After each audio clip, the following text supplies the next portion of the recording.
మీ జీవితంలో నరకాసురుడు ఎవరైనా ఉన్నారా? ఎందుకు లేదు, నారాసురుడు ఉన్నాడుగా. నారాసురుడు అనే నరకాసురుడు మా జీవితంలో ప్రవేశించి తెలుగుదేశం అనేటువంటి రాజ్యంలో చీకటిని తీసుకొచ్చి అనేక రకాలైన బాధలు పెట్టాడు. ఆ నారాసుర సంహారం కోసమే ఫైటింగ్ చేస్తూ ఉన్నాను. ఇంకా సంహారం కొనసాగుతుందంటారు? కొనసాగుతూనే ఉంది. లక్ష్మీపార్వతి గారు, ఇప్పుడు ప్రస్తుతం మీది ఒక విధంగా చూస్తే చాలా ఒంటరి జీవితం. వెనక్కి తిరిగి గతాన్ని తలుచుకుంటే ఎలాంటి భావోద్వేగం కలుగుతుంది? ఇంకా బాధ మిగిలిందా బాగా, లేక అక్కడక్కడ తీపి జ్ఞాపకాలు కూడా గుర్తొస్తుంటాయి? నిజం చెప్పాలంటే ఆ తీపి జ్ఞాపకాలే లేకపోతే మనము బ్రతకలేం కూడా. అస్సలు ఎప్పుడూ బాధలో అయితే ఆరోగ్యం పాడైపోతుంది, మనస్సు సరిగ్గా పనిచేయదు.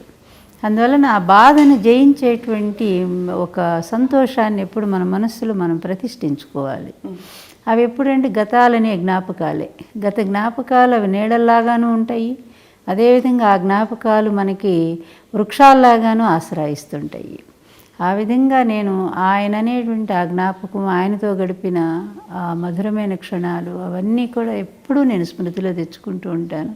ఇప్పటికి కూడా నాకు గుర్తొచ్చిన పాయింట్ల్లో నేను డైరీలాగా ఆయనతో గడిపి రాస్తూనే ఉన్నాను. నేను ఇంకా రాస్తూనే ఉన్నాను. ఎస్. ఇప్పుడు ఈ మధ్య కాలంలో గుర్తొచ్చిన ఒకటి రెండు అనుభవాల్ని మాతో, సాక్షితో పంచుకోగలుగుతారా? తప్పనిసరిగా. నేను మొట్టమొదట ఆయన కలిసినప్పుడు నేను చాలా వీరాభిమాని ఆయనకి. చిన్నప్పటి నుంచి అసలు పువ్వు ఆయన ఫోటో దగ్గర పెట్టి దండం పెట్టుకొని స్కూల్కి వెళ్ళటం నా దినచర్య. అది అంత దేవుడు మాకు మా ఇంట్లో. అందుకే ఆయన ఫస్ట్ కలిసినప్పుడు కూడా నేను స్వామి అని పిలిచాను తప్ప అందరిలాగా అన్నగారు అని పిలవలేదు. నేను స్వామి అని పిలిచాను. స్వామి అంటే దేవుడు మా దృష్టిలో. సో మీరే ఆయన్ని ప్రేమించారా, ఆయన మిమ్మల్ని ప్రేమించారా? మీ దృష్టిలో ఇప్పుడు వెనక్కి తిరిగి చూస్తే ఇద్దరు ప్రేమించుకున్నారా? మా ప్రేమ గాథకు వస్తే నా ప్రేమ అనేది మొదటి నుంచి ఉంది. అంటే మొదటి నుంచి అంటే నాకు టీనేజ్ వచ్చిన తర్వాత మొట్టమొదట నా కళల్లో రాకుమారుడు ఎవరంటే ఎన్టీఆర్. అప్పుడు మా టీనేజ్లో ఇది పిడుగురాముడు సినిమా చూసాము. పిడుగురాముడు సినిమాలో ఒక ఘట్టుని ఎప్పటికీ మర్చిపోలేను. ఇవన్నీ కూడా ఆమె ఎల్విజి లక్ష్మి డాన్స్ చేస్తూ రార కౌగిలి చేర రారా దొర అని ఒక పాట ఉంది. అందులో ఆ పాట పాడేటప్పుడు ఆ ఎన్టీఆర్ గారి రూపం, ఆయన ఇలా చేతులు కట్టుకొని గంభీరంగా అడుగులు వేస్తుంటే నడకలో కొదమ సింగపు అడుగులున్న మనగాడ, సాహిత్యం కూడా సాకి, మేనిలో పసిడి వన్నెలున్న చిన్నవాడ, ఆ రెండు ఆయనకు సంబంధించినవి. ఆ టైంలో ఆయన యాక్షన్ ఎంత అసలు ఆ రూపం ఎట్లా ముద్రితమైపోయిందంటే మనసులో ఏదో అన్నట్టు రాజముద్ర కనుక లేఖ మీద రాజముద్ర వేస్తే ఎట్లా ఉండిపోతుందో స్టాండర్డ్గా ప్రభుత్వం స్టాంపు, ఆ విధంగా మనస్సులో అదొక రాజముద్రలాగా మిగిలిపోయింది నాకు.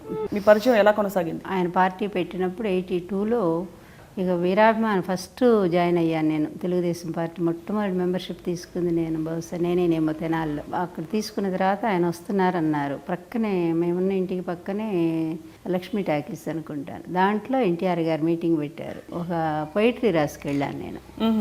అది ఒక తెలుగుదేశం పార్టీ అనేది ఒక నూతన సందేశం అంటూ దాంట్లో రాసుకెళ్ళా.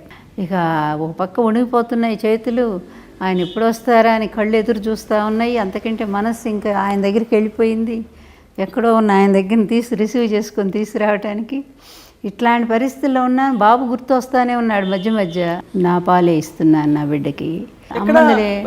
సంఘర్షణ కానీ గిల్ట్ కానీ ఏమీ లేదా మీకు? అంటే అయ్యో బాబును వదిలేసి వచ్చాను ఉంది ఫీలింగ్ అయితే లోపల, బాబు అనేది ఉంది. కానీ ఒక పూటేగా, నేను అదే అనుకున్నా. ఒక్క పూటే అమ్ముంది, కొంచెం ఏదో పాలు పడుతుందిలే కొంచెం అని అనుకున్నాను. ఇక 4-5 వచ్చేసారన్నారు. ఆయన వచ్చారు అన్నదాకా అందరూ కాస్త ప్రశాంతంగా కూర్చున్నాం, ఇబ్బంది ఏం లేదు.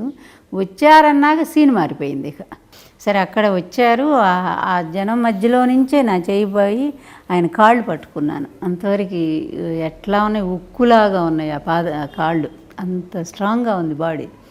ఇంక తర్వాత అనౌన్స్ చేస్తున్నారు, లక్ష్మీపార్వతి గారు కవిత చదువుతారని మొత్తానికి అనౌన్స్ చేశారు. ఎక్కడ చదువుతామో అసలు హోరెత్తిపోతుంది, ఏం మాట్లాడుతున్నామో తెలియట్లేదు.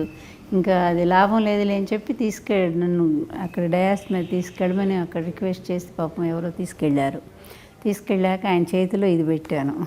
రెస్పెక్ట్ ఏంటంటే అది తీసి జేబులో పెట్టుకున్నారు, తడిసి ముద్దయిపోయిన పేపర్ని కూడా. ఇక అసలు ఏమైనా చెప్దామంటే అసలు ఆ హోరున మా వాయిస్ ఏమీ వినపట్లేదు. ఇది ఫస్ట్ ఎక్స్పీరియన్స్ విత్ హిమ్.